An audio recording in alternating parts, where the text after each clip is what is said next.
നമസ്കാരം. ഏഷ്യാനെറ്റ് ടിവിയുടെ എപ്പിസോഡിലേക്ക് എല്ലാ മനുഷ്യ പ്രേക്ഷകർക്കും ഹൃദയം നിറഞ്ഞ സ്വാഗതം. നമ്മുടെ വിഷയം കടബാധ്യതാ മോചനത്തിനും അതുപോലെ തന്നെ സാമ്പത്തിക ഉന്നതി ഉണ്ടാവാനായിട്ടും ഹരിദ്ര ഗണപതി, അതായത് ഗണപതിയുടെ ഒരുപാട് ഭാവങ്ങളുണ്ട്. വിദ്യാഗണപതിയുണ്ട്, ലിപി ഗണപതിയുണ്ട്, അതുപോലെ തന്നെ ദൃഷ്ടി ഗണപതിയുണ്ട്, വരസിദ്ധി വിനായകനുണ്ട്, മുക്കുറുണി വിനായകനുണ്ട്, അങ്ങനെയുള്ള പഞ്ചമുഖ ഗണപതിയുണ്ട്, ഏകമുഖ ഗണപതിയുണ്ട്, ത്രിമുഖ ഗണപതിയുണ്ട്. അങ്ങനെ ഒരുപാട് ഗണപതി ഭാവങ്ങൾ നമുക്കിന്ന് കാണാൻ സാധിക്കുന്നുണ്ട്. നൃത്ത ഗണപതിയുണ്ട്, നർത്തന ഗണപതിയുണ്ട്, അങ്ങനത്തെ ഒരുപാട് ഹേരംബ ഗണപതി, ലബ്ജഡര ഗണപതി, അങ്ങനെ ഒരുപാട് ഗണപതി ഭാവങ്ങൾ നമുക്ക് പറയപ്പെടുന്നുണ്ട്. അതിലുള്ളൊരു ഗണപതി ഭാഗമാണ് ഹരിദ്ര ഗണപതി എന്ന് വെച്ച് കഴിഞ്ഞാൽ, അതായത് ദാരിദ്ര്യ ക്ലേശങ്ങൾ ഉണ്ടെങ്കിൽ, ദാരിദ്ര്യ ദുഃഖം ഉണ്ടെങ്കിൽ അതിനെ ശമിപ്പിക്കുക എന്നുള്ള അവസ്ഥയിൽ നിൽക്കുന്ന ഒരു ഗണപതി ഭാഗമാണ് ഹരിദ്ര ഗണപതി എന്ന് വെച്ച് കഴിഞ്ഞാൽ. ഈ ഭഗവാനെ നമ്മൾ പ്രധാനമായിട്ടും ഹോമമായിട്ട് കഴിക്കുമ്പോൾ ഹരിദ്ര ഗണപതിക്ക് നമ്മൾ കൊട്ടത്തേങ്ങ അറിയാമല്ലോ, കൊട്ടത്തേങ്ങ എടുത്തിട്ട് നമുക്കതിൻ്റെ മോൾഭാഗം ജസ്റ്റ് ഒരു 2-3 നാണയത്തൊട്ടിൻ്റെ വലിപ്പത്തിൽ കട്ട് ചെയ്തിട്ട് നമുക്ക് അതിനകത്ത് ത്രിമധുരം നമ്മൾ നിറയ്ക്കണം. ത്രിമധുരം നിറച്ചിട്ട് 8 കൊട്ടത്തേങ്ങ നമ്മൾ എടുക്കേണ്ടത്.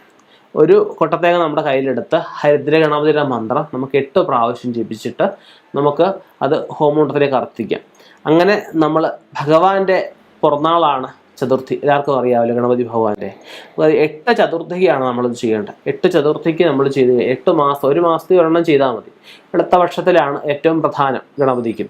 വെളുത്ത പക്ഷത്തിലെ ചതുർത്ഥിക്ക് അങ്ങനെ 8 മാസമായിട്ട് നമ്മൾ ചെയ്ത് കഴിഞ്ഞാൽ എത്ര വലിയ സാമ്പത്തിക ബുദ്ധിമുട്ടുള്ളവരായാലും വൃത്തിയായിട്ട് ഞാൻ ഈ പറഞ്ഞ കാര്യം ചെയ്തു കഴിഞ്ഞാൽ ആ സാമ്പത്തിക ബുദ്ധിമുട്ടിൽ നിന്ന് കരകയറാൻ ഭഗവാൻ നമുക്കൊരു വഴി തുറന്നു തരും. വൃത്തിയായിട്ട് ചെയ്യുന്ന പക്ഷം 1-2 പ്രാവശ്യം ആകുമ്പോൾ തന്നെ അതിൻ്റെ ലക്ഷണങ്ങൾ നമുക്ക് കണ്ടു തുടങ്ങും.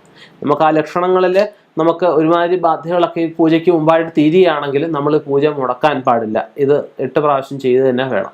അപ്പോൾ നമുക്ക് വൃത്തിയായിട്ട് ചെയ്യുന്ന ഏതെങ്കിലും ക്ഷേത്രങ്ങളുണ്ടെങ്കിൽ നമുക്ക് അവിടെ ചെയ്യാം.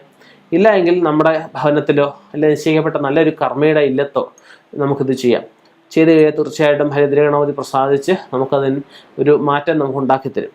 ഒരു പ്രാവശ്യം ഞാൻ ഈ പറഞ്ഞ ഗണപതി ഹോമം ചെയ്ത ശേഷം നമുക്ക് ഹരിദ്ര ഗണപതി യന്ത്രം ഏലസായിട്ട് നമ്മൾ ധരിക്കുകയും പതിവായിട്ട് രാവിലെ ഗണപതി ഭഗവാന് ഒരു 36 പ്രാവശ്യം ഓം ഹരിദ്ര ഗണപതിയെ നമഃ ജപിക്കുകയും ഒരു 3 പ്രാവശ്യമെങ്കിലും ഇടുകയും പതിവായിട്ട് ചെയ്യണം.